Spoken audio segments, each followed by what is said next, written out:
No, you go to here. This is my work. That's what I'm saying. You've got 360 cows sitting here in time. What time did you get up?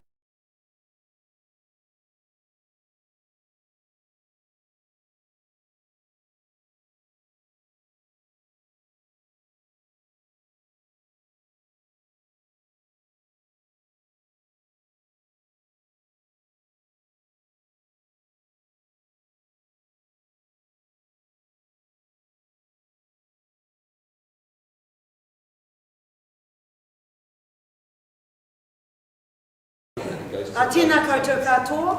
It's gone 9 a.m.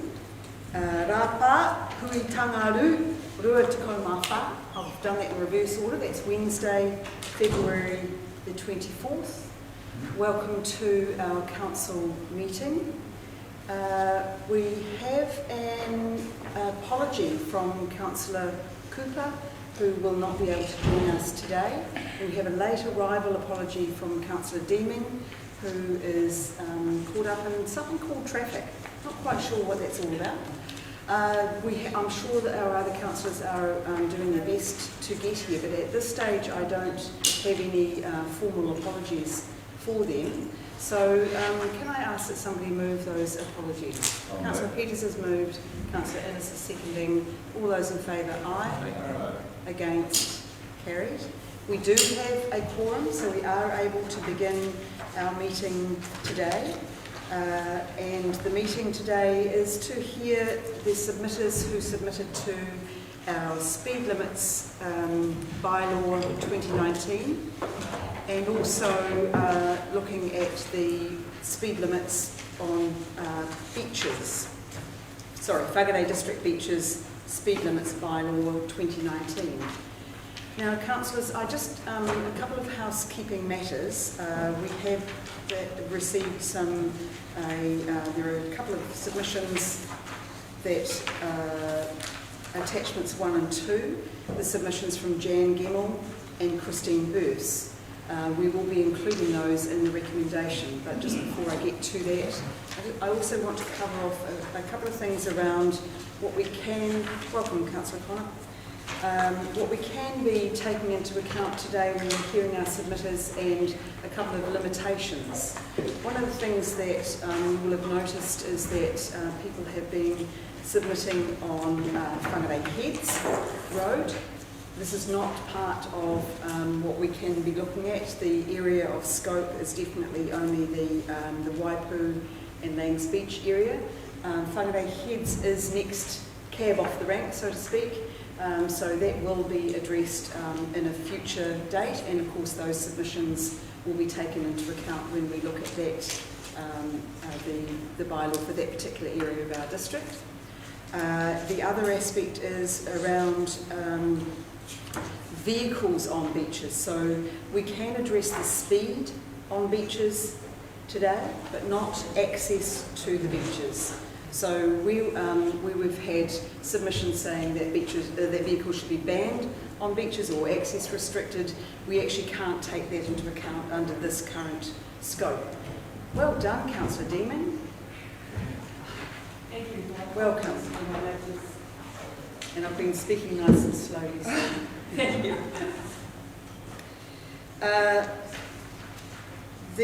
We also do have staff in the room who have spent hours and hours on this process, so I welcome them, and they are here should we need any technical advice. The other aspect that I want to highlight is that we are, under the speed limits bylaw, these areas of focus that we are doing, will be reviewing the schedule in the bylaw, which is the schedule of which includes updating maps. Once we've made decisions on, after we've heard the submissions and looked at a recommendations report, we will then review the bylaw by amending the schedule, not the actual bylaw itself. So just needed to make that clear. I'll take questions after I've done my briefing. So you'll see that there were a number of submissions, and there was some people who would wish to speak to their submissions, and that's what we're doing today. And I've lost my train of thought because there was a question. So I'm going to go to Councillor Peters for the question. What is the process for and the timing for opposing vehicles going on the beach? So the vehicles, the access, vehicles on beaches bylaw, the access, I'm going to look to our technical expertise or to Rob first. Sean, if you wouldn't mind please standing. Yeah, sure. Thank you. For the Mayor, the vehicles on beaches bylaw was partially reviewed in 2019, and a decision at that point in that review, that was reviewing Clangs Beach, was made to include the beaches as within the speed limits bylaws. That's why we're considering now. I'm unsure of the actual time frame for a full review of the vehicles on beaches bylaw, but I believe it's within the next 2 years. I'm unsure of that one. Thank you. And that will come into sharp focus. You'll be aware that there's a petition tomorrow, or it's to our public forum. There's an aspect on the Nungaru sands bit, so that will come into sharper focus, but we need to set that aside for our submissions today. Any further questions on the process to date and what we're going to be doing today? So we need a mover for this. I'm going to change the recommendation. Recommendation 1 will be reading that the Council 1 receives the submissions as attached in Attachment 1 and Attachment 2, and the submissions from Jan Gemmell and Christine Luce, tabled. And also that 2 hears the submitters who wish to be heard in support of their submission. Councillor Innes is moving, Councillor Coparillo is seconding. Those in favour, aye. Aye. Against, carried. Councillor Collett. Tricia's just got a late apologies. Councillor Cutforth is a late apology. Thank you, we will note that. Now, for our submitters, the process today is that we will call you forward in the sequence of which you've arrived, and we've been noting that, and you have a 5-minute time frame to speak to your submission. I can assure you that your submissions have been read by all the elected members, and we've probably made notes, but you have a 5-minute period. We will ring the bell at 5 minutes. We're not going to give you any warning, so hopefully you've practiced in front of the mirror and know your speech off by heart. But I will allow questions from elected members if there are any at the end of your submission. But we really do appreciate the fact that you have gone to the trouble of submitting to our bylaw process, and that you've asked to come and speak to us today. So I'll call on Lester Sherman. Lester's submission, councillors, is on page 26 of our agendas, and there's also a paper copy, I believe, of the Whangaunga Beach, Bay Beach speed limits and other regulations, which he will be speaking to.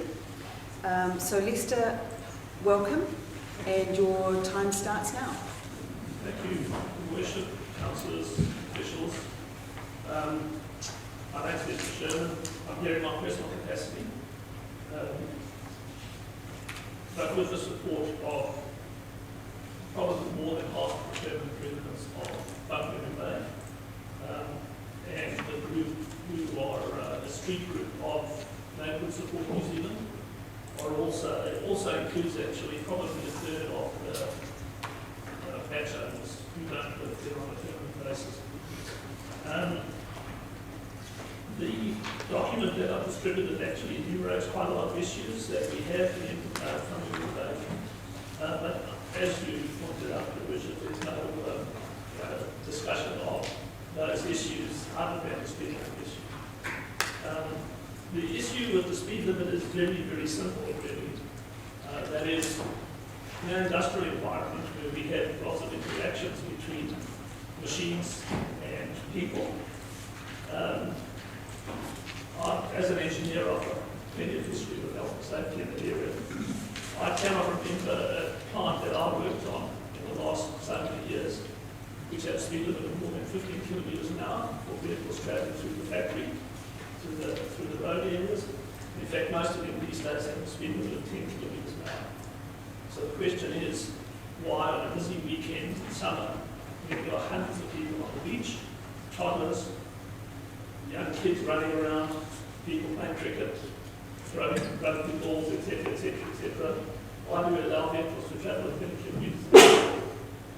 We should not. Should be 10 kilometres an hour. And that's what the residents of Waipu Bay would like to see. Really, that's all I have to say. From a health and safety point of view, it's unconscionable that we allow vehicles to travel at 30 kilometres an hour on a beach which leads nowhere.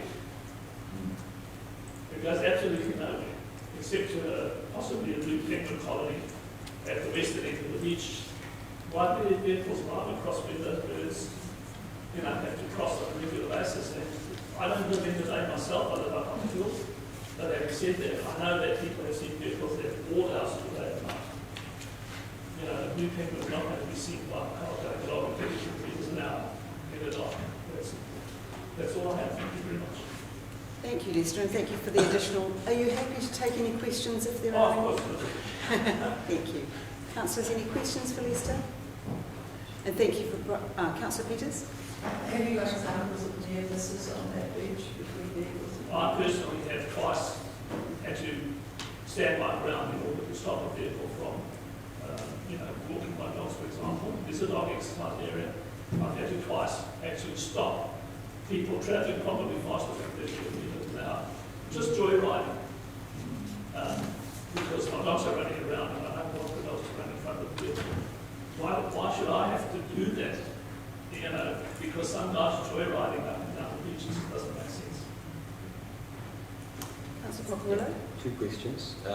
In your submission, you talked about 10 or 15 Ks. Yes.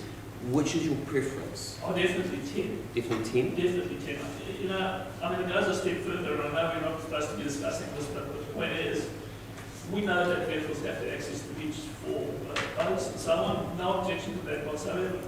But really, they shouldn't be going faster than 10 kilometres an hour if they take a trailer at the beach anyway, especially on a busy Saturday or Sunday afternoon. So I think that's why we believe it should be much lower. The far end of the beach, the western end of the beach, where people do joyride, well, they shouldn't be joyriding, but I know that's another issue, and it's not for discussion today, that's fine. The other question was more relating to how you said you've had to stop people from being on or speeding on the beach. Have the police been involved in any situations? Not to my knowledge, no. Have they been helpful? Have you made any complaints? No, complaints at all. I'm one of those people who's not afraid to stand in front of the car on the beach. Pretty secure as long as they won't run me down. But there's a lot of other people who don't necessarily feel the same way. Thank you. Thank you very much, Lester. Really appreciate your submission today. Councillors, our next submitter is Terry Kays. Terry's submission is on page 22 of our agenda. Welcome, Terry. Thank you. Your Worship, councillors and officials, I'm Terry Kays. I'm here just in my own capacity, but speaking on behalf of my wife and family.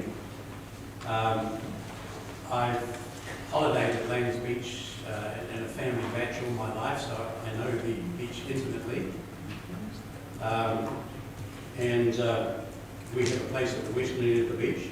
I do applaud the council for acknowledging and addressing speed issues on the road and on the beach itself, but we strongly urge the council to go further than you have with your preliminary suggestions, both on the beach and on Cove Road that runs along Lanes Beach. We believe that the section, the change in speed point between Waipu Cove and Lanes Beach from there to 50 metres past Hector Lane Drive, that should be 30 kilometres an hour. And the reason we strongly urge you is the road is very narrow and there are a lot of cars that park on the beach in busy times. All the houses are on the opposite side of the road from the beach, and so there are toddlers and families crossing the road in summer all the time. There's no footpaths along the stretch along the beach, and neither can there be. There isn't enough room, so that's realistic. And there's an increasing amount of traffic, both local and a lot of tourist traffic becoming the scenic route, which is becoming more and more popular. And there are a number of specific danger points along the section where there are sharp, if any of you know it, you probably all know it well, there are very sharp turns where visibility is prevented, both from a vehicle point of view and from a pedestrian point of view. A couple of other things, the new Blue Moon Rise subdivision will add 60 plus houses, and when they're occupied, that will mean vehicle traffic going to the beach or pedestrian traffic crossing to the Waipu Cove Lanes Beach walkway, to Ding Bay or across the beach. That's an awful lot of extra crossings of Cove Road.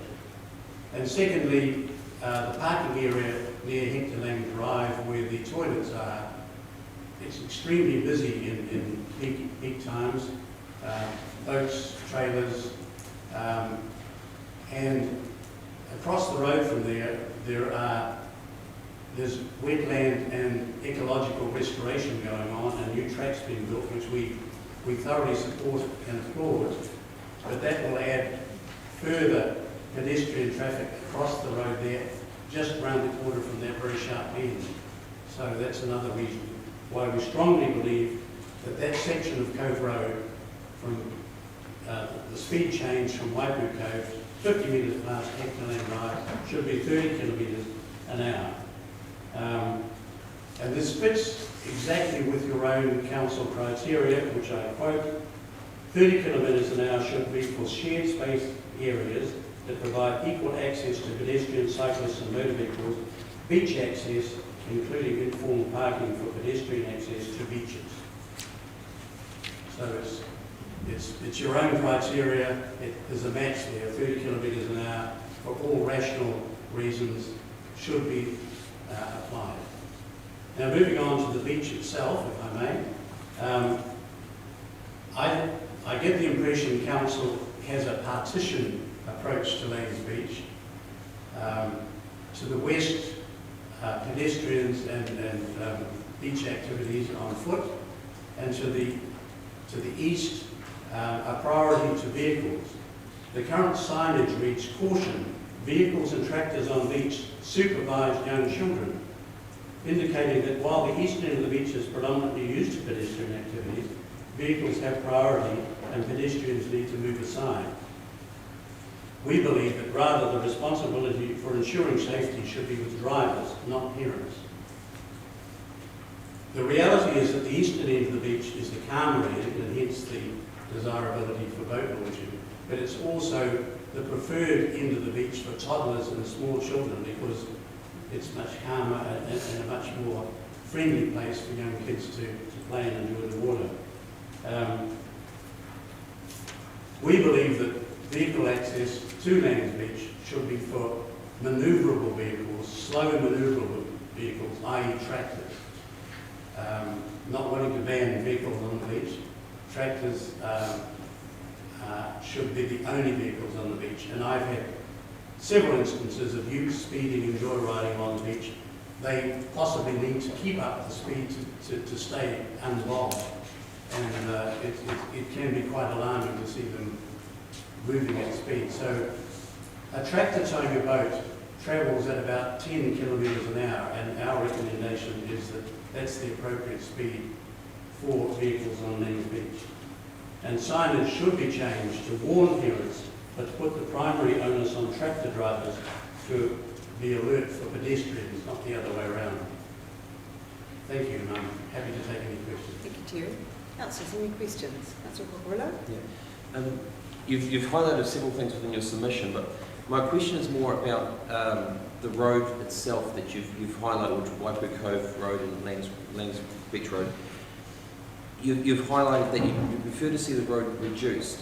If you were given the opportunity to choose, would you reduce the speed or upgrade the road to ability to handle pedestrians as well?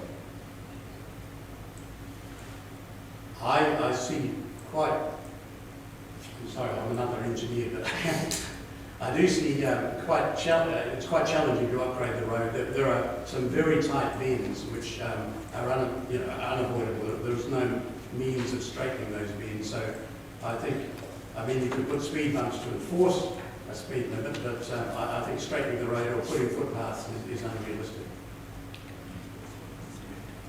Any questions? Terry, thank you very much for your submission. Appreciate that. Councillors, I have just remembered that Councillor Reid actually did tender his apologies to me yesterday. I apologise that I had forgotten. So we will note both Councillor Reid and Councillor Cutforth's apologies as well. I apologise for that. We'll note that. Councillors, our next submitter is Virginia O'Donnell. Virginia's submission is on page 44 of our agendas. A very warm welcome, Virginia.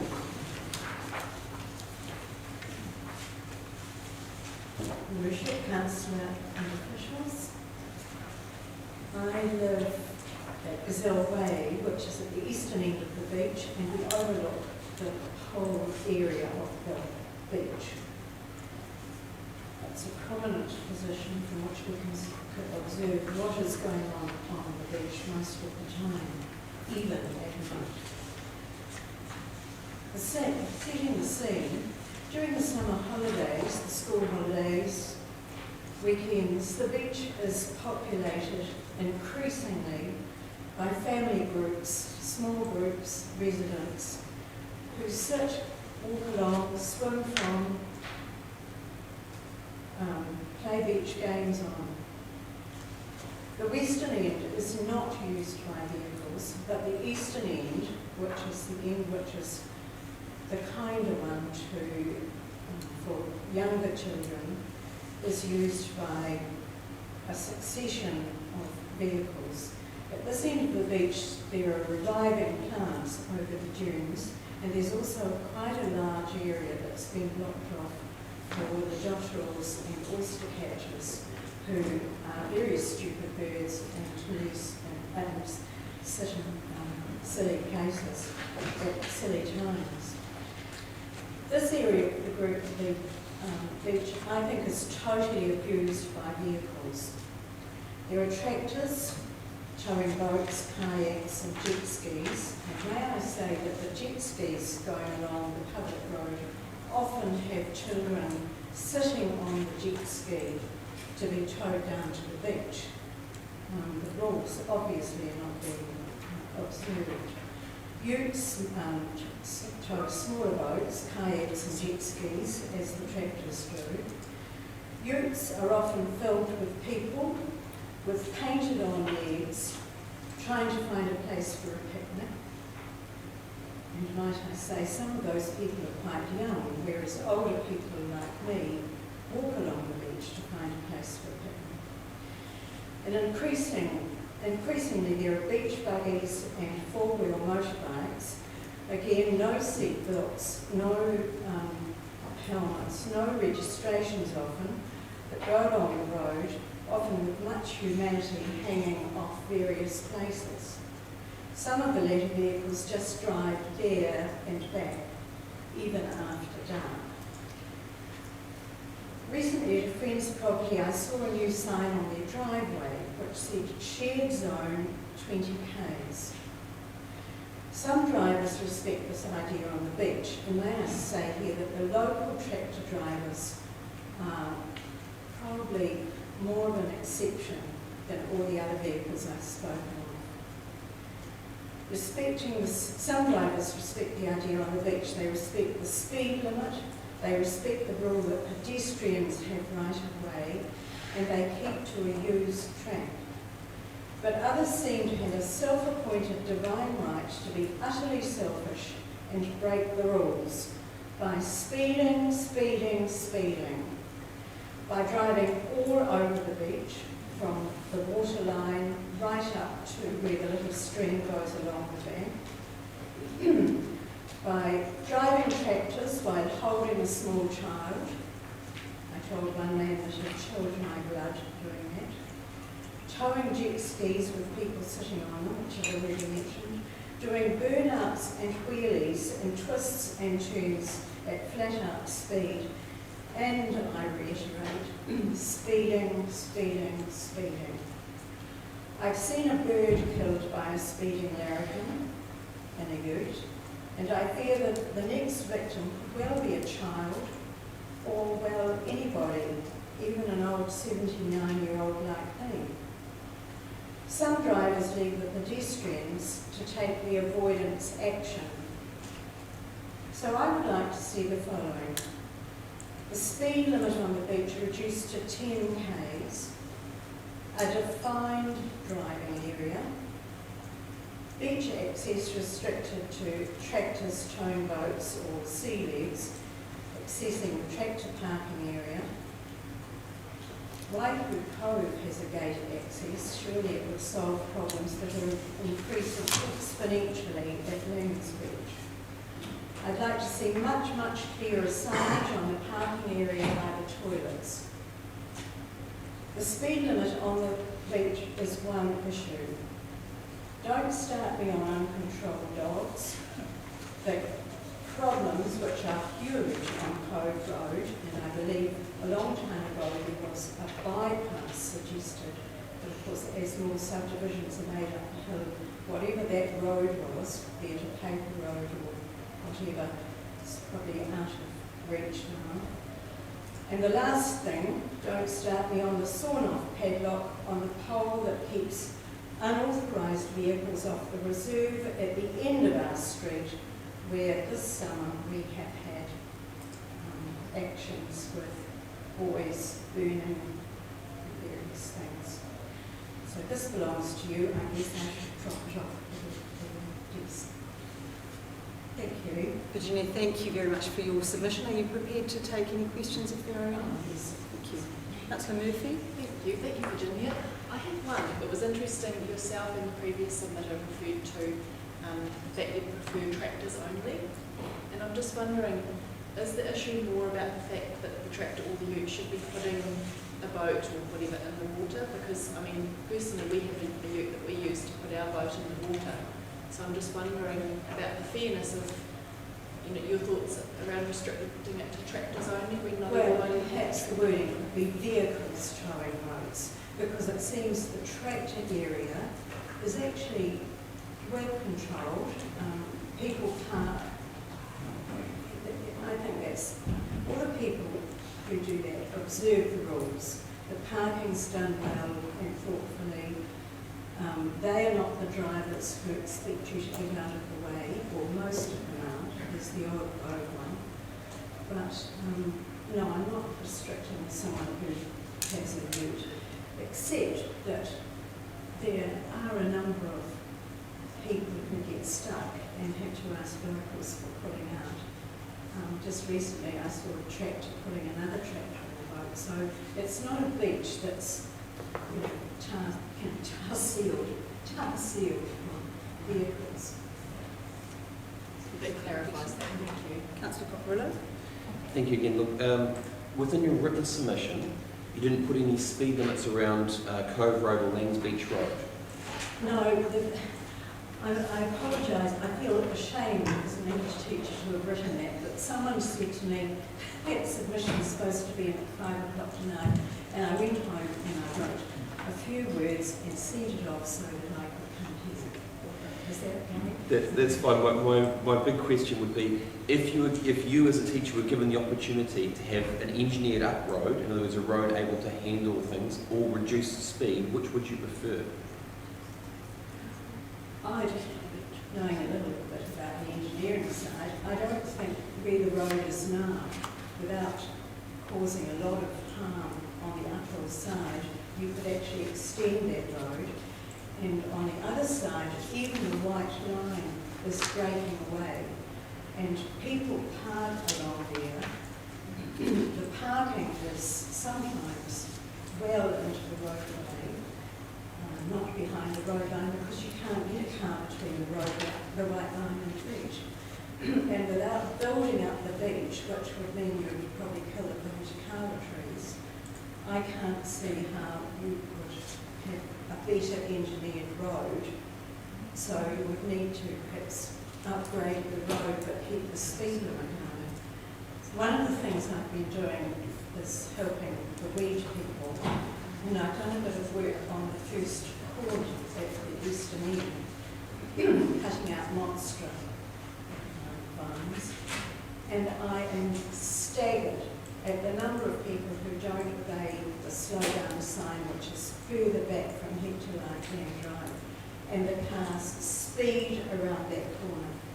And when you hear them coming and sitting up, working up on that corner, I hear all the noise. I'm being staggered that there hasn't been an accident when I've been there. So, thank you.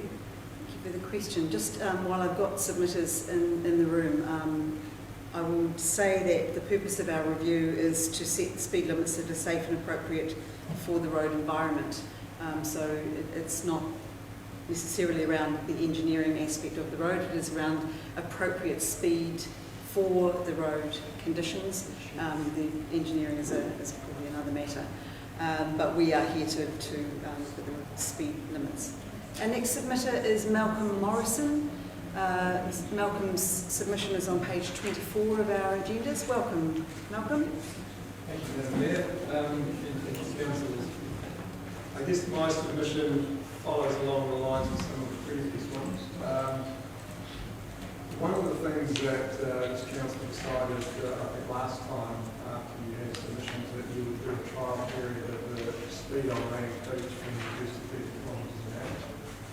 I am there every weekend and for a lot of days in the week, and I can assure you that it has not changed the behaviour of any of drivers using the beach. So the 30 kilometres an hour is not controlling the danger that exists there now. The problem, as the others have spoken about, is you have a mixed use traffic space where you've got vehicles and pedestrians and a lot of young kids in a holiday environment. If you had a mixed traffic space, I don't actually know if you're living in Pongarate, but they are quite common in cities where you have pedestrians and vehicles using the same road space. It is not usual that you can drive through those spaces at 30 kilometres an hour. In fact, if you did, you'd probably be ticketed for dangerous driving. And that's in an environment where the road is defined and where pedestrians are aware that the road using different vehicles have some priority as well as them.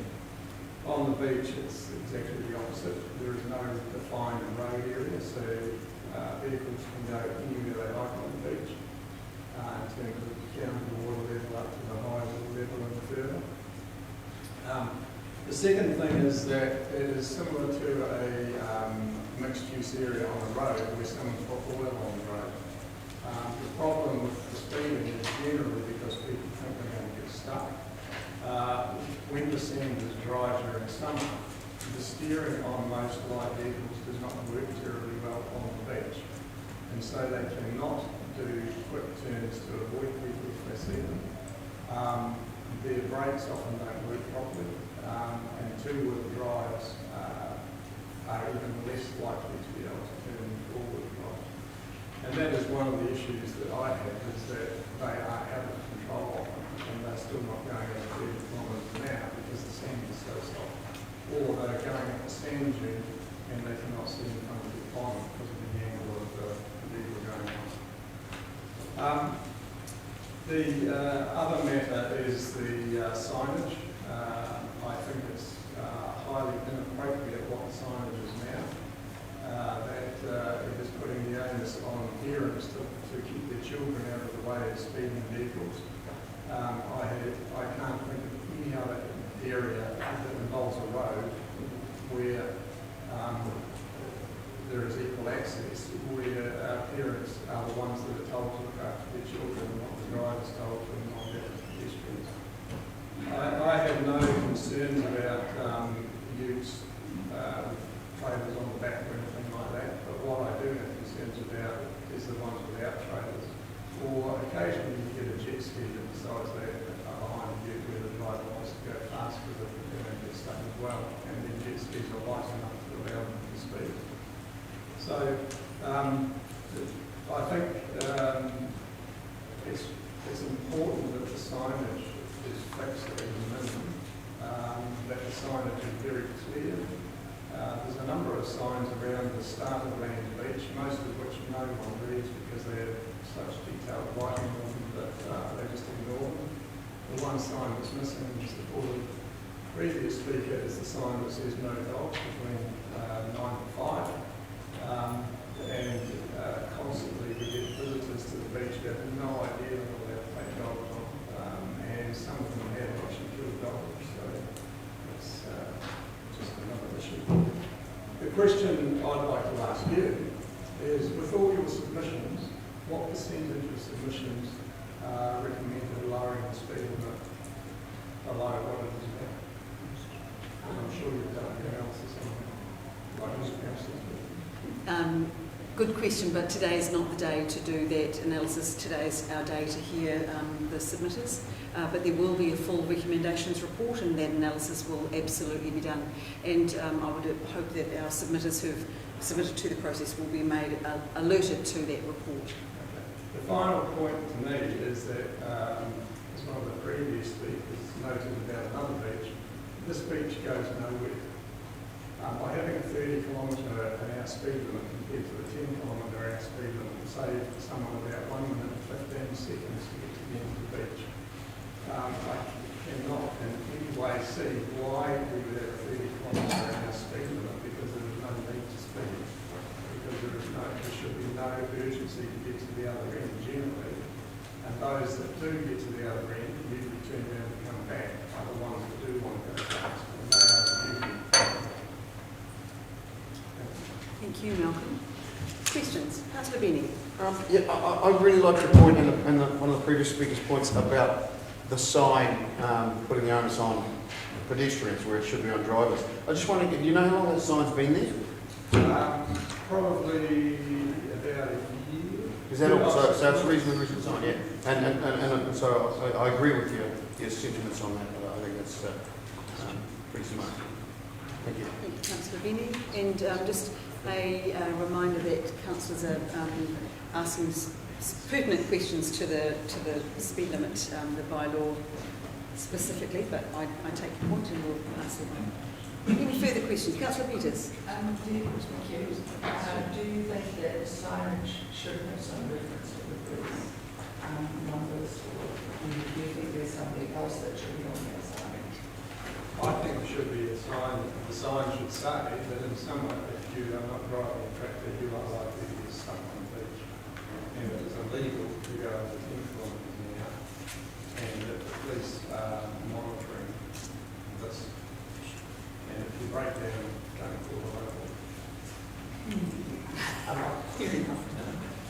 Thank you very much for your submission. Oh, sorry, Malcolm, there's one more question, Councillor Martin. I see you say, especially in the summer, the main issue with it is the road through is clearly a major authority, and you're not allowed to agree that it doesn't keep it and safe.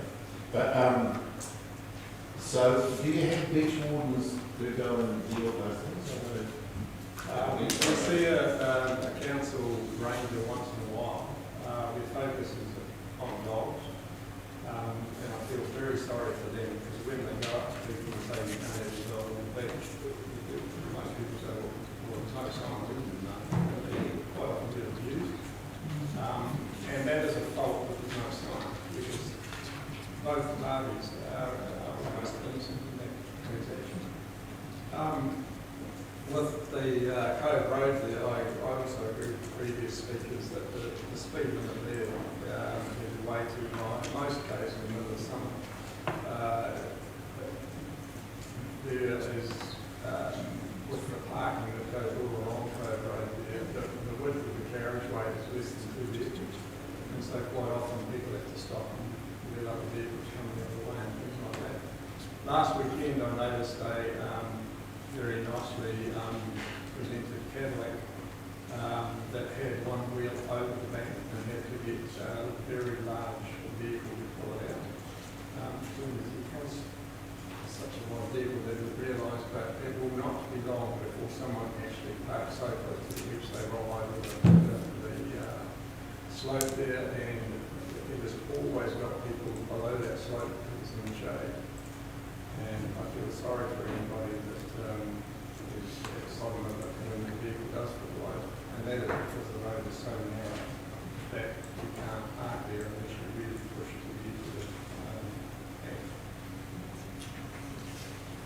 want to do as well.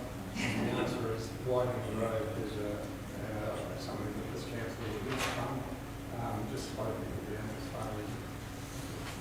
If we need an engineer, we've got some people to line up. That's 3 so far. Thank you very much, Malcolm, for your submission. Councillors, our next submitter is Ella Buckle, and Ella is coming to us via the wonderful world of digital technology. Welcome, Ella. Can you hear us? And can we hear you? Kia ora, how are we? Thank you, Ella. Just a reminder that you have 5 minutes to speak to your submission. We have read your submission and... Or 9. Thank you. I'm coming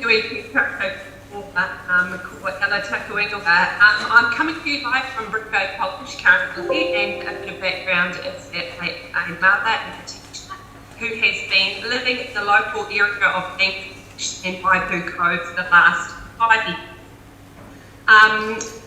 My submission, now looking at it, does not seem to have much weight to it, and I apologise that it was actually done in haste. However, there are many points that have been valid here today presented, which are those of mine.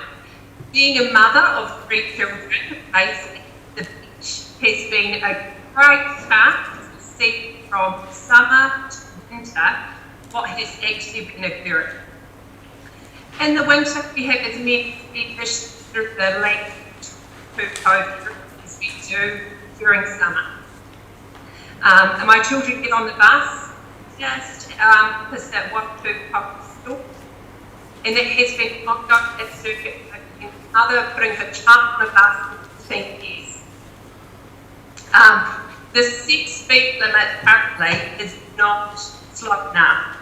The undulating area in Anapai and Waipu Cove mean in fact that the beach is not a slow down area in the winter, or between that 7 and 8 and 5 o'clock at night, with those coming from Anapai Beach, through Waipu Cove, through Langs Beach, through Waipu Cove. The natural area is in an case with the boundary of Anapai, which we've read in the agenda. However, there is one pay of 50 kilometres at Waipu Cove that concerns me the most.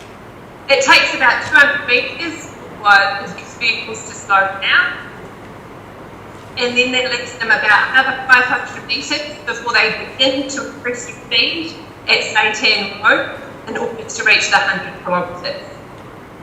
I do suggest that that area is extended beyond this due to the large increase of bikes and pedestrians using this area at times, not just during the summer. The beam on the side of the road for the children collecting up to schools, our local schools, is not wide enough. It is literally a house at the end of the roadside. We had a wonderful Nana who created a picture in the local Facebook group in order to highlight to people the increased speed at that spot. With that, we ran a quick online petition for us to get multiple signatures, which are exactly the same as what often I see in the has also highlighted in his submission. I think that we need to recognise that it is a thoroughfare now with the increase of people commuting from Manapai, but commuting to Manapai. Well, naturally, there are slow links which can't speed through. Waipu Cove is your strain, and it is you over to the beach, which has been going at slower speed through the Manapai Gorge. And the appropriate speed notices has also been made by other citizens this morning, and I also believe that we have not got appropriate signage in the appropriate places to support a shared speed space. If you take a child to Langs Beach, height of summer, you cannot even get out of your car without the risk of injury or your car door actually being impeded. There is no way you can have your children on the side of the beach. It's that we need the road to be extended or engineered. It's a shared space that needs to be understood by all. It's an area for all. just those commuting through. The Waipu Coast South has seen in the last 25 years a growth of residents coming and living in the area, and it has been a positive for us to recognise an ongoing need that we need to address. I believe too that the slow zone through the Waipu Coast Strait needs to be considered, especially because the new bike path is about 200 metres up the road from the 100k sign to cross across, and so therefore that should be extended out to that point or beyond even further beyond that, because the bike path is now well used at all hours of the day by all sorts of people, unlimited visitors and residents. I would like to add too that the children have increased in Waipu Cove. We have normally got an age group of 65, which would be a big statement. Now we have lots of young children coming into the area and families that are enjoying this time and space and facility.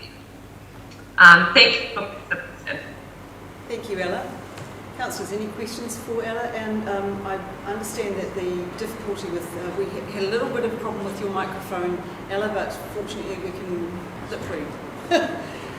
Or at least I hope we can. Your message was received loud and clear. Any questions for Ella? Thank you very much for taking the time to come and submit to us today, and enjoy this rain if it's happening in your end of the woods, neck of the woods as well. Thank you. Councillors, our next submitter is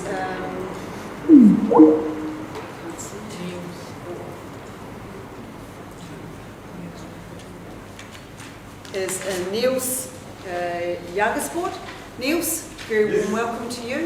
Your Worship, councillors, officials. I'm from Langs Beach, the state, so that's the southern end of Langs Beach, and we connect to Kerr Road. And I would like to draw your attention to the map I have on the last page. I modified it a bit so that it hopefully becomes more clear how Kerr Road comes to Hector Lang Drive, and you have used Hector Lang Drive as the point where you plan to stop the 40 kilometers, and then 400 meters further going south of Kerr Road you have a one-lane bridge. So it's really important to keep in mind that Kerr Road ends up, this part of it ends up at Seacrest Boulevard, and Seacrest Boulevard is part of Langs Beach. There are a number of properties there, so it's far too early to change the speed 500 meters further down the road. So I'm here on behalf of Langs Beach Estate. There are about 30 families with many children.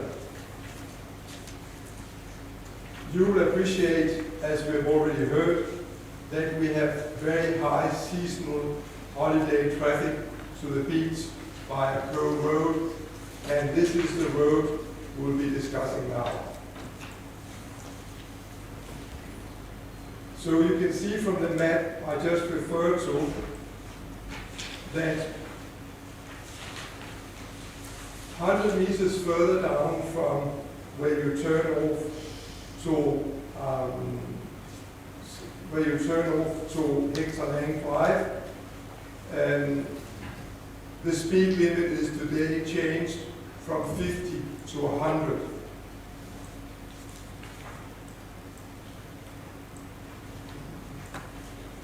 The car park at the southern end of Langs Beach can accommodate around 30 vehicles. We have our own car park within the estate, so it is tempting to walk to the beach. We very much appreciate the idea of lowering the speed limit from 50 to 40 throughout Langs Beach to Hector Lang Drive. However, only 100 meters from Hector Lang Drive going south, the speed limit is changed to 100 kilometers.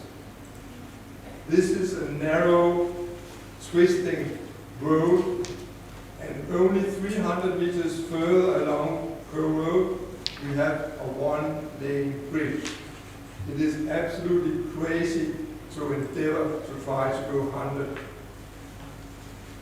So I'm here today on behalf of the residents of Langs Beach Estate to request to you to lower the speed limit to 40 kilometers, not only when it goes to Hector Lang Drive, but continuing up the road past the one-lane bridge, going all the way up to Seacrest Boulevard. Seacrest Boulevard is 900 meters from Hector Lang Drive. This is an area where there will be so many holidays every time.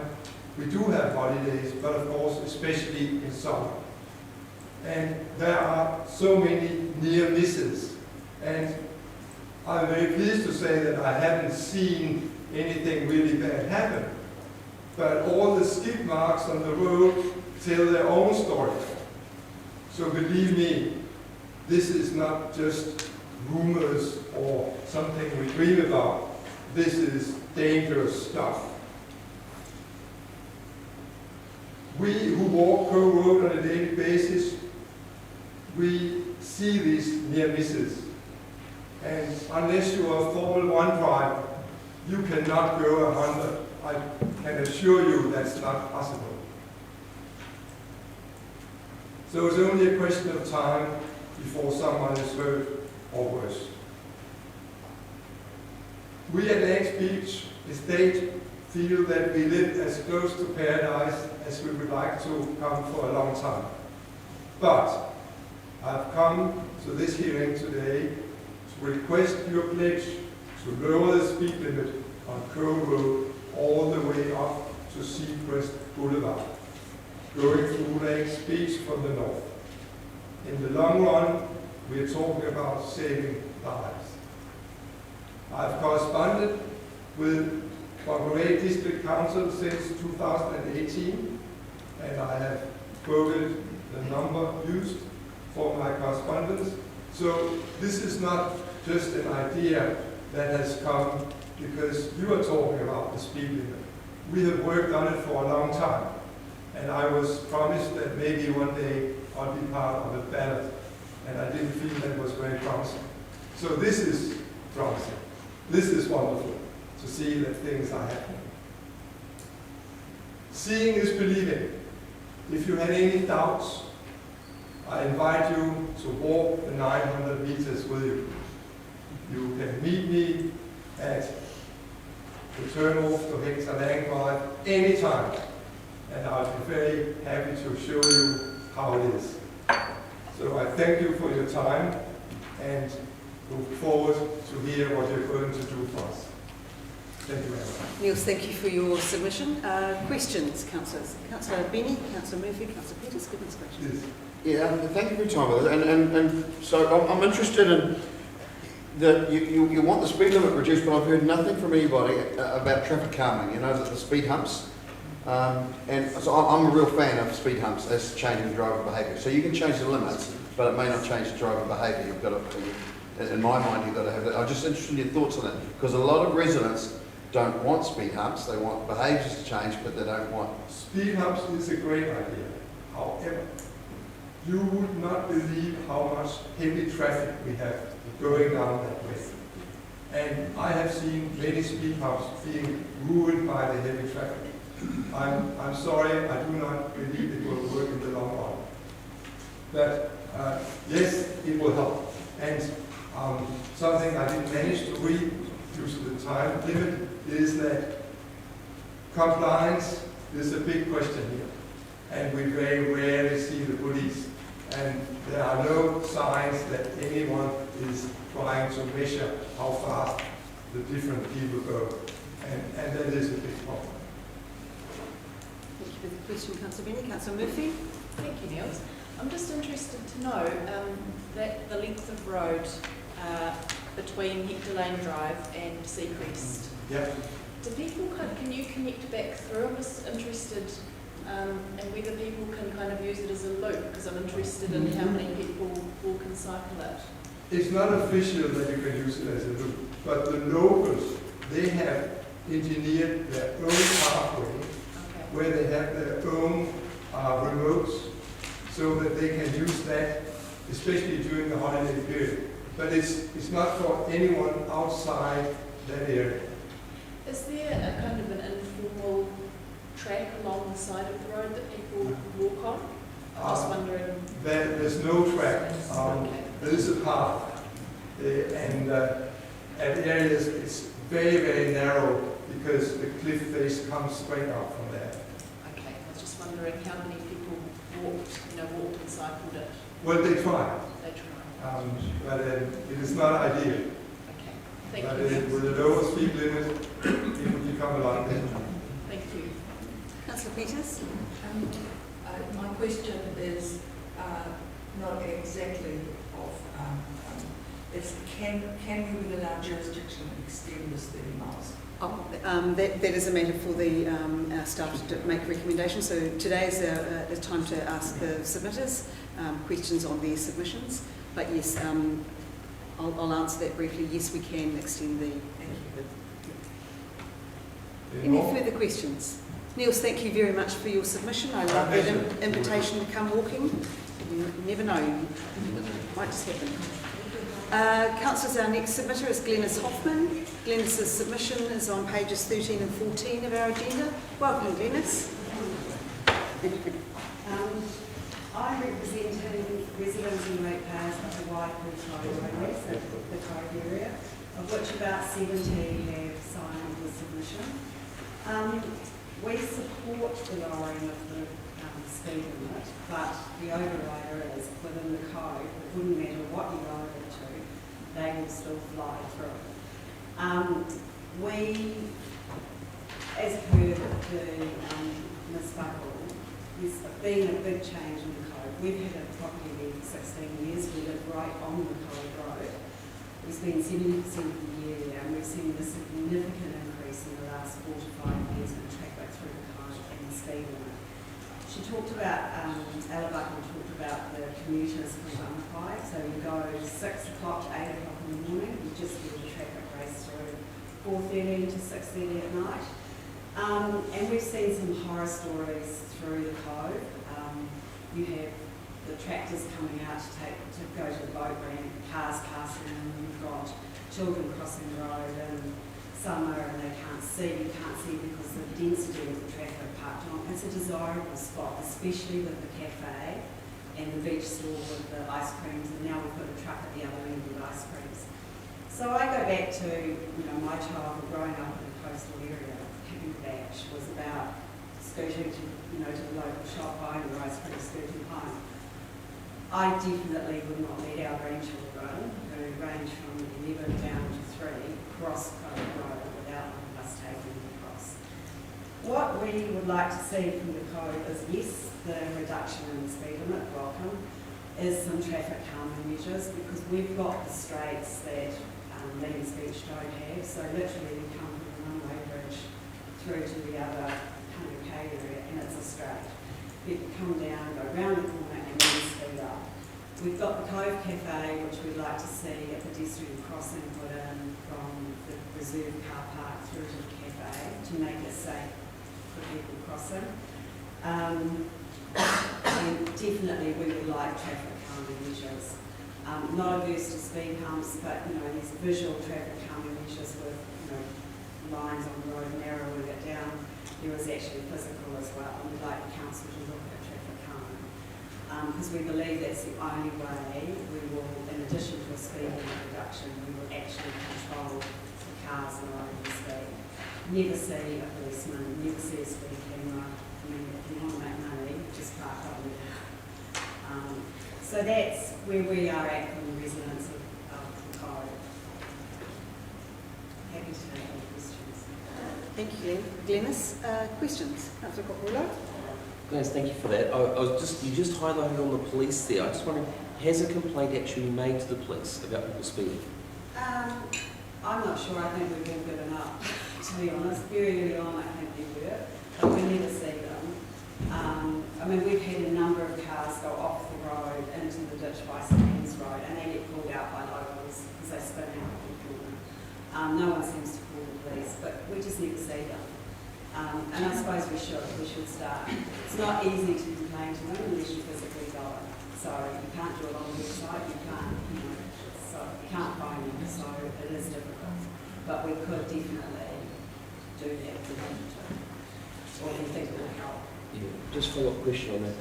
When you say in the past people have complained to the police about bad behaviour, was there any follow-up from the police with these people? Well, in the 16 years that we've been here, 17 years, I know that there have been complaints, but we haven't seen any change.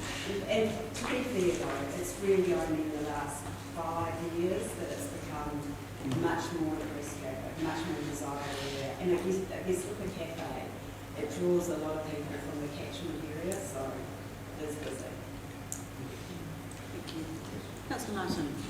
Yes, just a question, it's probably for both Glens and Cove, but when, if the speed limit is changed, would you like to have one of those electronic lights that let you know? Because when you go up Carmo Hill and that light all of a sudden starts flashing, not that I'm speeding, you just need to be going a couple of train walk and it just reinforces it all over the district or school. So, and I think that some of the beach sites that we have now have heavier traffic in the summer circle than schools do. So, is that something that you would like to have just to really reinforce it? I don't think it would be the solution, but it would help.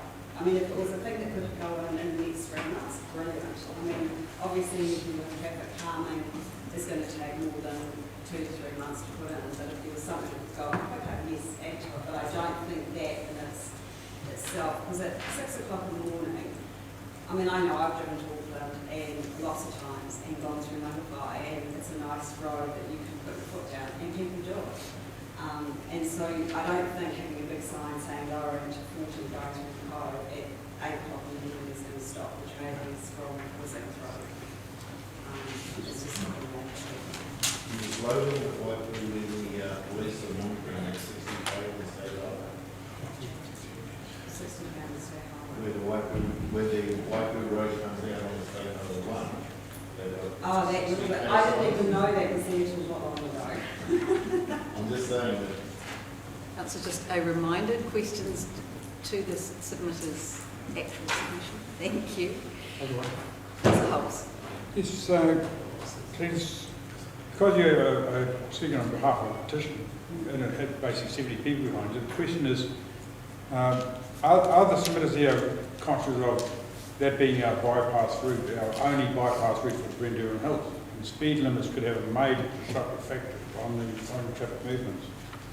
Was that taken into consideration? Yes, they were, because we did talk at length about speed humps and it being the alternative route to State Highway 1. And I said quite clearly, I don't think speed humps would work, but there are definitely narrowing and traffic calming measures. I don't see why that couldn't happen, bearing in mind that it is the alternative to State Highway 1. But really, the whole road is not even as Worcester lanes. I mean, I've been following a truck that's actually tipped over on the road between the Waipu lanes when it was State Highway was closed, because it's not geared to, container trucks driving along at all. So yes, I understand it's an alternative, but there's other parts of the road and there's the speed hump will be for a truck to go over. But I don't think speed humps are the answer, but I think traffic calming is the answer. Glenys, thank you for your submission and for standing in on behalf of all the other people who have submitted. Thank you. Councillors, our next submitter is Steve Westgate. Steve's submission is on page 33, ably supported today, I believe, by John Williamson, both representing the Automobile Association. Welcome. Thank you, Your Worship.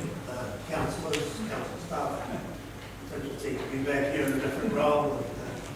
Look, I'm here on behalf of New Zealand AA. Steve Westgate is the bulk of our submission, and I will deal only with a small part of it.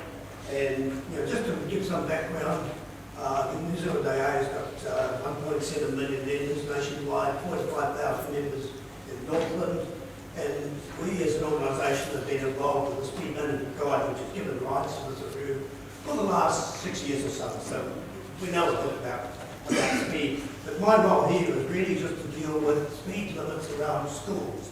Because you as a council have been at the forefront of developing variable speed limits around schools.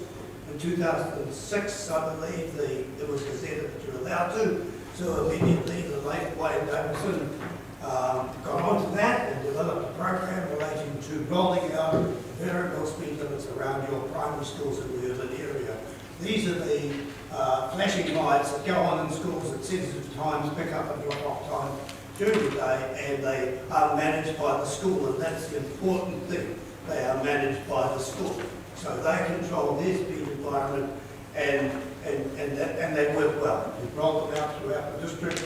You haven't gone to the rural areas, that would be a bit more difficult. But in November 2019, Government has introduced the notion that would be mandated throughout the country that we would have variable speed limits of 40 kilometres an hour around urban schools and 60 kilometres an hour rural schooling. Well, that was going to take 10 years to roll out. In urban schools, you're almost pretty much there. So, and we believe that's the way it should be. Your proposal says we should have 30 kilometres an hour around urban schools 24/7 and 60 kilometres an hour around rural schools 24/7. So anybody going past an urban school needs to stop to 30 kilometres an hour. And you imagine doing that, going from 50 to 30, for no particular reason at all, because it's not between 8:15 and 8:30 in the morning or 3 o'clock and 3:30 in the afternoon. There's no particular reason to go outside the government proposed legislation. We suggest you stick with that, and that as well as excellent work that Sean and his team have done, you need to get on with Wongrey Heads Road and Nungaroo Road as priorities in relation to the Prime Road review.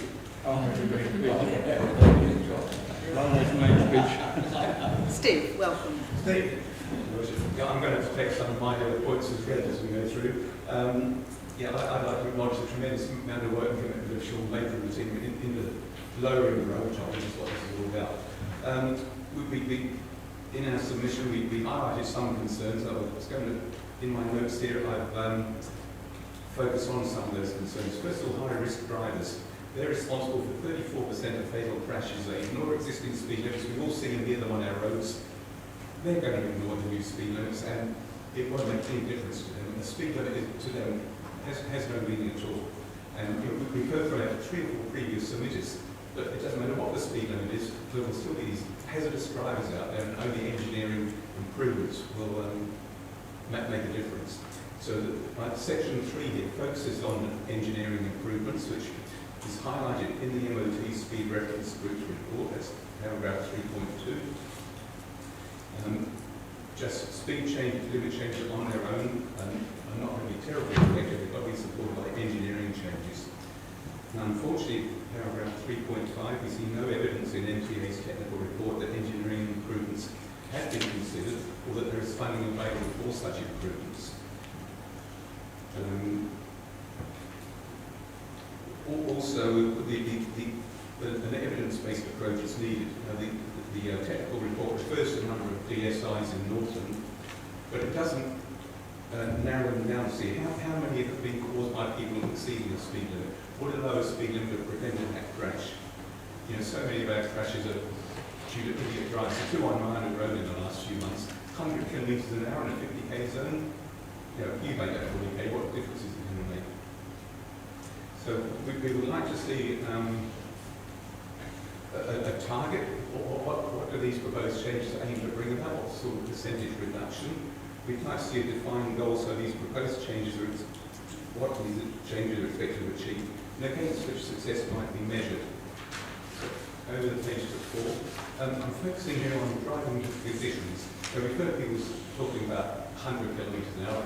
100 km is not a target. how many people drive 100 km on an unsealed road?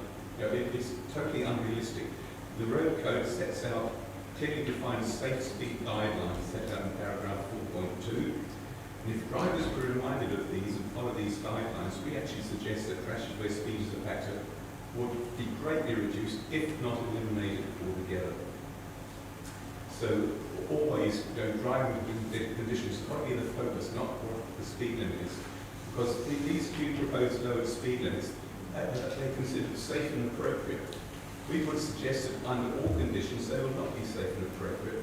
There will be some conditions where even the lowest speed limits are unsafe. And so finally, we all want to see the road toll come down. We hope the proposed changes will prove to be effective despite our concerns. And the matters that we support or do not support remain as in our submission. Well done, team, on speaking to your submission in the 5-minute time frame. As I have reiterated to other submitters, the councillors have read all of the submissions, so we've noted the other points. So thank you for highlighting those specific ones. Councillors, any questions? Councillor Innes. Yeah, thank you. Don't you dare mention Whangarei Heads Road. There's no way I mention Whangarei Heads Road because you all realise how important it is to get on with. Thank you, John, and great to see you back in Council Chamber. Steve, if we can go to 9.3 of your submission, and variable speeds, and there you mention in terms of Queenstown and how there is a variable speed in relation to seasons, and I think Councillor Martin before mentioned about summer and increased traffic, particularly in coastal areas. I acknowledge traffic calming, but how effective has that been in terms of variable speed on a seasonal basis? Well, I think the variable speeds reflect the changing conditions at peak holiday times. We have a lot more pedestrians around holidaymakers. At quiet times, off-peak season, you don't have the same conditions that you need to drive to because there's not the same pressure of pedestrian pressure. Just in relation to variable speed limits, so Greg, the variable speed limits you've got in Waipu and Brentdale is 60 km/h when coming in the other way. They are not enforceable, but they work. They make sure that drivers do slow down when the flashing light comes up. And although around schools, they certainly are. Yeah, they do.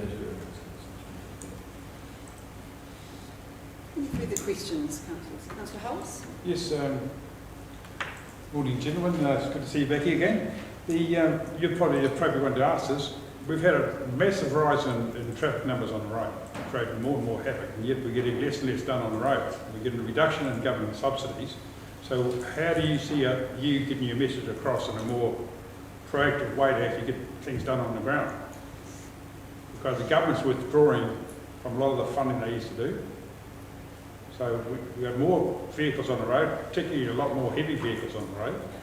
And it lines up neatly with what the previous submitters, because the only solution is we're going to have to spend a lot of money somewhere to do something. So have you got the emphasis is not, we keep saying drop the speed limit, do all this stuff. We don't say anything about what are we going to do with increased traffic, because it needs to be addressed. That's what's causing this problem. Yes, certainly this is something that the AA takes up very frequently, much of the national office level with government. And the AA at the national level has sort of pressured government to increase funding for maintenance on our roads. Unfortunately, it's been increased on state highways, but not on local roads.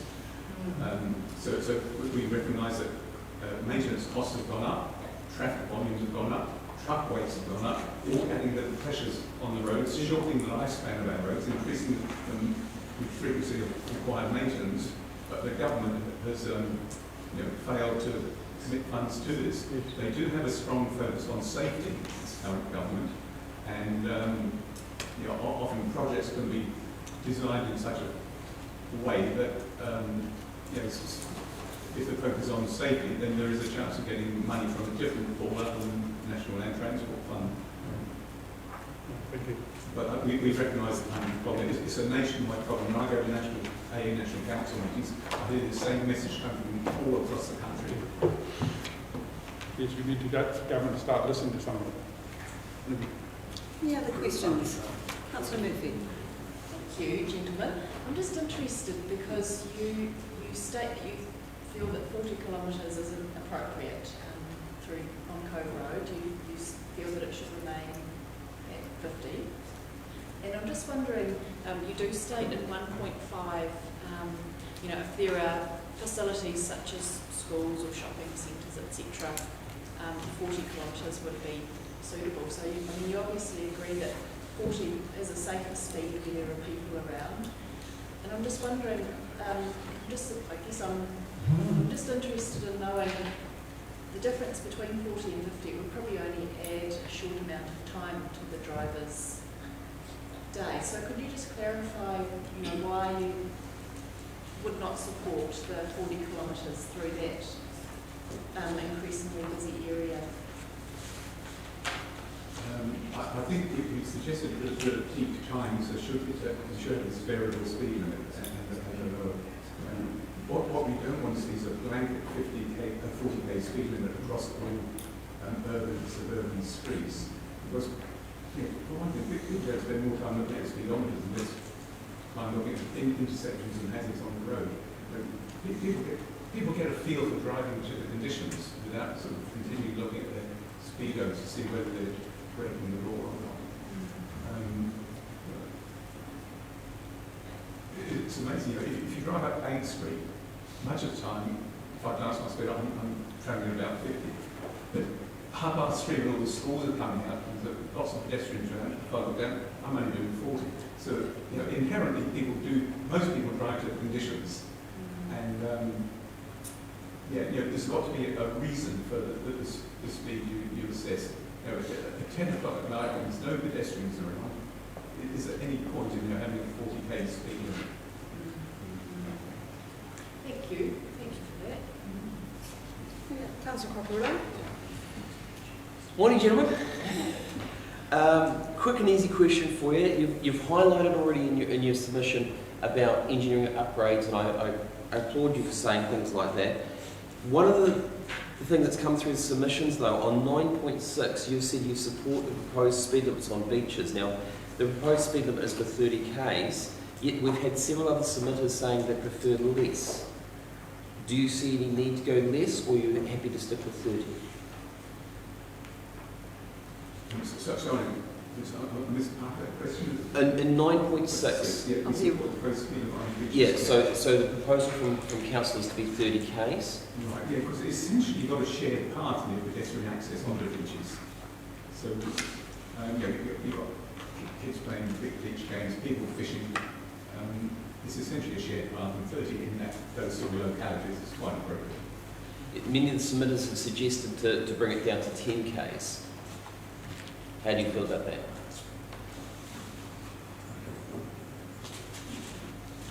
I'm not sure that would be adhered to, but make it maybe 30 is too fast, maybe 20 would be more appropriate speed in those shared path areas. I'm not sure what's through the Cameron Street and shared path area. That's 15 or? But 50? 10. 10, sorry? 10. Yeah. Thank you, Nick. So, whatever is assessed and for a shared path, I think would be appropriate. Any other questions? Thank you, John. Thank you, Steve. Thank you. Councillors, our next submitter is Jules Flight. Welcome, Jules. Yeah, we're swapping features now. The submission that you have was prepared by our Secretary, Warren Daniel, who unfortunately can't be here to speak to that. I'm the on-course substitute. I currently chair the Ruakaka Roadways Association, or Ruakaka Residents and Roadways Association. Anyway, this I won't take a bit of licence with this because it does say in the effective submission that you can provide additional information. This was put together rather hurriedly, and it says that we want vehicles to be restricted to 20 kilometres an hour on all beaches in the district. Well, really, I don't think that's what we intend. If I asked you, Councillor Hulse, how long is Ruakaka Beach? Any idea? Ruakaka Beach, it all depends where it starts and ends. Yeah, well, yeah. Ruakaka Beach would be about 2 kilometres. No, it's actually, if you Google it, which I did just before I walked in here, 13 kilometres long. Oh, that's all Green Bay Beach. So we're not going to have 20 kilometres for 20 kilometres an hour for 30 kilometres of beach. And I think what was said by one councillor about variable speeds on a seasonal basis is probably where we would come in, because the point's been made by other submitters, there's huge growth in population in our area. The area itself is growing, and of course the influx due to COVID. So our beaches are extremely populated at the moment, and we do have areas where we need both exclusion zones for the safety of people and also the bird life in the sanctuary, and safety zones. And I think safety zones are where we would like some 20-kilometre zones where we have a lot of bathers. Now, thank you, Councillor Deming, for giving us the definition of what a road is. It's got beach access, a beach has road access, sorry. It becomes a road. Well, generally people don't build sand castles on the road, and they don't put up their gazebos and go fishing and all that sort of thing. So it's a bit of nonsense in a way. We would like to see that the enforcement of the limits on the beach is carried out. But I probably prefer the word monitoring. Some monitoring of what's going on there, so the education of the people. Now, the signage is part of that. If you take the northern end where I live, you go down Rama Road and you transition from the road at 50 to the beach, there's nothing to tell you, we're now on the 30. Now, I know ignorance isn't part of the law, but signage is really important, and to replace that signage, because we have petrol heads, if I can use that, we take the signs down as soon as they go up, because if they think it's their right to go what speed they like on the beach. If it's 90-mile beach, you can do 100 k's an hour. This isn't 90-mile beach. I'm talking mainly about Ruakaka Beach here. So that's what I would, our submission is mainly focused on, is having, well, you've got the exclusion zones, but having some additional safety zones, and I'll just say where they should be. At the northern end of the beach, where you go down from Mere Road, where the council now provide toilets, thank you very much, over the Christmas period. But that is really the beach for 1-3 point people. That's where the 1-3 point people go to the beach. The other places where there should be additional safety zones, Uritini Beach, one of the biggest campgrounds run by DOC, full this year, and beach completely covered with people, so you just don't want traffic going through there at high speed. So that's basically our submission, and thank you for listening to it. Thank you, Jules. Councillors, any questions for Jules? I have got one correction, Mr. Floyd's last comment, he said Uritini Beach, which is south of Ruakaka Beach. The end of the beach, yeah. So Ruakaka Beach is Pacific in front of the surf club, and then it goes to Uritini Beach, and it goes to Waipu North Beach. And so we'll accept Uritini Beach. Oh, I got a Google there are a couple of roads you've got to go through, and obviously the Ruakaka Road, so it's not a continuous place you can drive vehicles down. So there we are.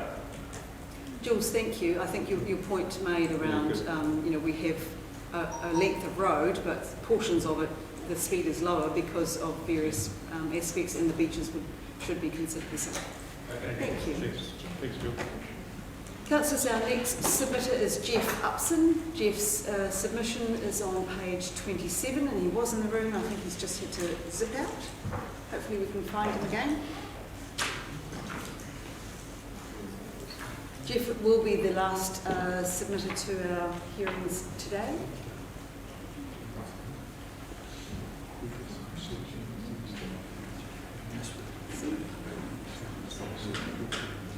Welcome, Jeff. Sorry, there's another two people before me. I'd like to apologise, I haven't recently read the document which we're submitting on today, but But my feedback, and what I want to talk about today, it applies to all roads all across New Zealand. And there are two key things which I want to see happen, and that is more road maintenance and speed limits put back up or increased back to the safe and appropriate speed. Now what we're seeing on local roads and all over New Zealand under the Speed Management Guide 2017, I think is, we're seeing speed limits being reduced unnecessarily, and what that's leading to is that's obviously leading to increased non-compliance because people don't want to be driving that slow. So people are speeding, people are getting tickets, people are losing their licences, getting demerit points. We're seeing more tailgating, we're seeing more frustration, so frustration leads to dangerous overtaking, which is putting lights in roads is risking harm and property. So reducing the speed limit unnecessarily is leading to a lot of bad things. And what I want to see, I know that I assume it's almost falling deaf ears when I'm saying this, but I want to see speed limits going back up to 100 kilometres an hour, in particular on main important roads, important transport routes, to help us travel at a safe and appropriate speed.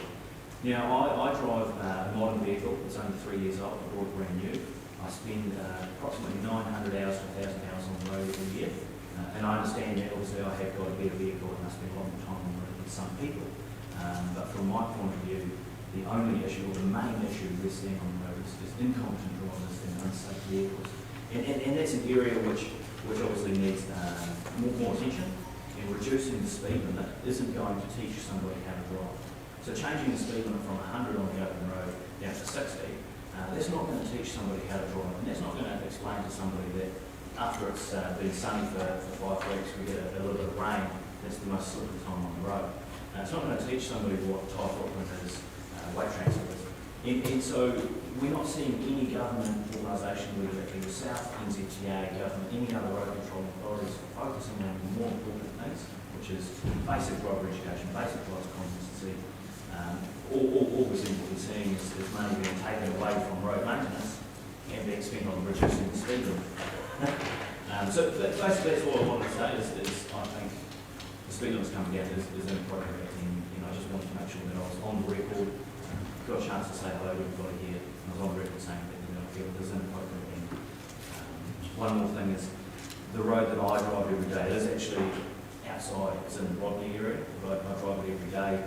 It used to be 100, I used to drive at 110 every time I drive it, 110, no issues, I never crash, I never kill anybody, never get a ticket at that speed either. Now that it's been dropped to 80, we're seeing a lot of passing, a lot of tailgating, a lot of frustration. We're seeing drivers travelling as slow as 60, and we have already had a fatality following the reduction of speed. So statistically speaking, and I know it's a very horrible thing that somebody's died on the road, obviously I feel for her and her family, but I do believe that reducing the speed limit has had a negative impact on the hands and has led to a slightly different traffic pattern where the crash happened and has been contributing to that she died on the road. Anyway, that's all I wanted to say. If anybody's got any questions, I'm sure you do after I've just said that. So. Jeff, thank you for your submission. I can assure you our ears are not deaf. Our ears are open to all submissions. Thank you. Councillor Murphy? Thanks, Jeff. I appreciate what you're saying. I'm just interested in your thoughts. Now a lot of people are moving out into our rural areas and our rural villages. So we have got more children, for example, who need to maybe walk to school if the school bus doesn't come, etc. So I'm just wondering, obviously from a driver's point of view, if you're a good driver, 100 kilometres is safe. But what are your thoughts around other people who may be having to use that road corridor? So my first comment on that would be driver competency and using miles. So if, like for example, on the way here, there was a lady walking her dog off lead on the side of the state highway. I didn't drive past her at 100 k's, did I? Obviously, I think I slowed to about 60, 65, and I moved away from her to ensure that if something went wrong, I had the opportunity to. And that comes back to a basic driver competency thing. And not everybody can see that there was a person on the side of the road and react accordingly. So that comes back to the competency thing. But at the same time, it is important that some of the development contributions and the additional brakes being used gets used to build footpaths and widening the road to make it safe for other road users as well. So if they're still walking down a busy road or a state highway, then there should be something done to allow people to use a different route away from travel. Sure, okay, thank you. Councillor Peters. There's an increase in people using bicycles. How would your philosophy with that? And actually, under the code, bicycles have the right to, when they don't have a shared path, they are part of the road. Absolutely. My understanding is that they have a right to using that as a form, as like a path forward. Absolutely. Again, if people are driving past a cyclist on a narrow road to 100 kilometres an hour, there's an issue with the driver of the vehicle. It's got nothing to do with the speed limit. It's the same with horses. So where I live, we quite often come across horses on the road. And I will continually see drivers not slow down and allow, because the horse is a legal road user as well. The cyclist, pedestrian, the horse. We're all legally brake payers and taxpayers, and so we're all legally allowed to use the road. And I'm not saying the horse or the cyclist can't use the road, but drivers should learn how to react around horses, bicycles and pedestrians. And it comes back to, again, the driver competency thing. We're seeing a huge problem with driver competency.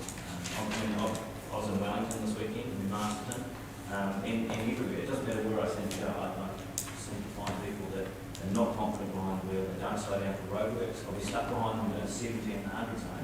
We'll come through a 30 zone with loose gravel, rocks everywhere. They carry on at 70, and I can't believe it. You know, they've got no idea what they're doing behind the wheel of the car, but they're legally allowed to drive. I hope that answers the question. Councillor Coparillo. Yeah, Jeff, look, appreciate your submission.